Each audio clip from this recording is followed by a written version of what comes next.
we're going to go over a lot of tactics, right? But I think my job today is is really challenging your frame of reference, right? And so I wrote down some notes. It's like I created these slides and then I write down notes. So bear with me on this. There it is. So just like when you start a new exercise routine or a new diet, who could tell me what happens?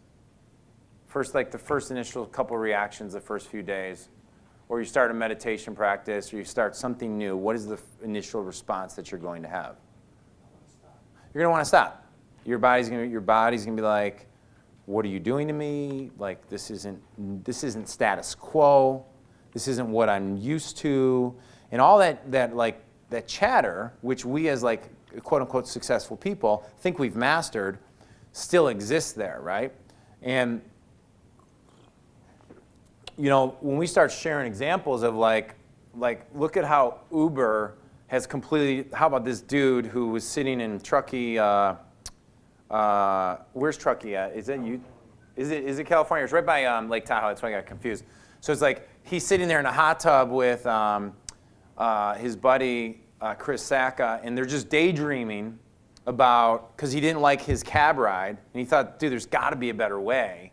And so he spends all his time being like, cool, let's get a couple of programmers to build out this thing, to build out a platform that drivers show up and pick us up, and then from the beginning, they start thinking about, wouldn't it be cool if this was like globally receptive because it could scale, right? And the next thing you know, Uber goes from being, nothing to common language, right? I think they reported last month, the first time in history, Uber has surpassed the amount of cab drivers and limo drivers combined in requests, right? Who would have ever thought that even like 3 to 4 years ago, for any of you who sell on Amazon.com, that the best experts in Amazon, which John Root will be here in a couple days, are now totally going international first because they know that they can rank faster there and dominate those spaces quicker. Like that's the way they do it. Who would have ever thought that like some dude coming up with an idea of like, let's go allow people to sleep on the couches would be the largest hotel chain in the world. The difference is they don't have any ownership over hotels. They don't have any infrastructure, real estate properties, and that's Airbnb. Like, who would have thought of these things, right? And what I'd like to challenge you with is that what I love about what I'm doing now with the shift in our business and stuff like that, is this has given me time to like create space in my life to think about these things and study and model patterns, right? And what I'd like to challenge you with is, I don't know if you're anything like me, your initial reaction when you start listening to it is going to be, yeah, that's cool, but how do I make it smaller to fit into my universe, right? Like you're gonna there's no way we can go that big, right? And I don't know, man. I think there's some amazing things going on. I see it in the room. I mean, I'll give you a couple examples. Like my buddy Ed Clay back there. Ed, just raise your hand real quick. Ed looks like he's been surfing and hanging out on a Brazilian beach with a bunch of Brazilian women, but he hasn't been doing that at all. No, in fact, it was just, 3 to 4 years ago, Ed and I were hanging out. He's a former pro fighter, pro trainer of fighters. We're hanging out, and he's telling me about this idea of starting a hospital in Mexico. And I got to be honest with you, like the first time I heard of it, I was like, dude, like, what do you mean a hospital in Mexico? Like, that's kind of messed up. And I'm like, is it legal? I mean, like, is the cartel gonna kill you, dude, once you start making it?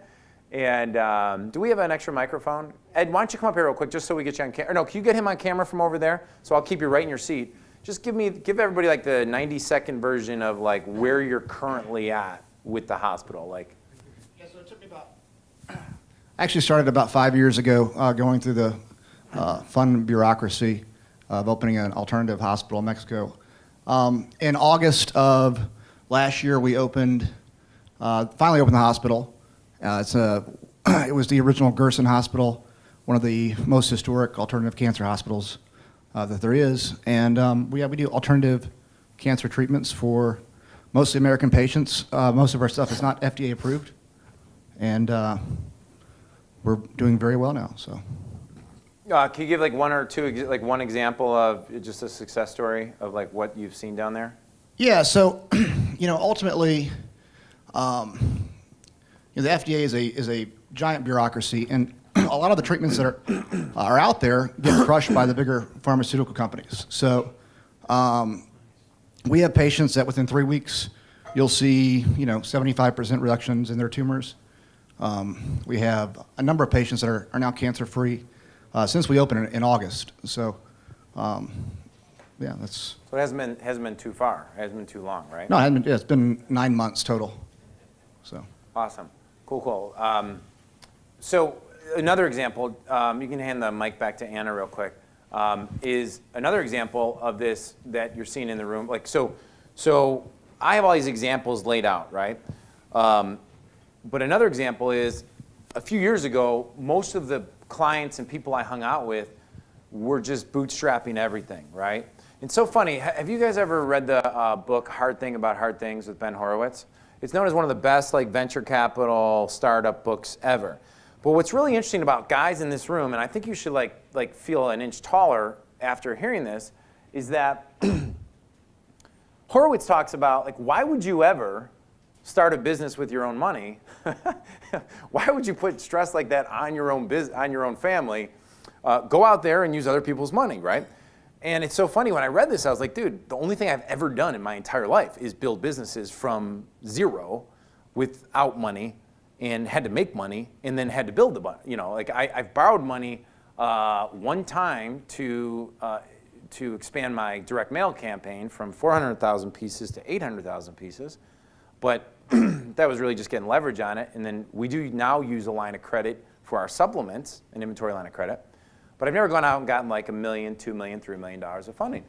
And so where I think I'd like to challenge the room is if you've never even thought that way, the one change that is happening amongst the clients of mine and companies that I'm around who are fast growth is they're getting capital.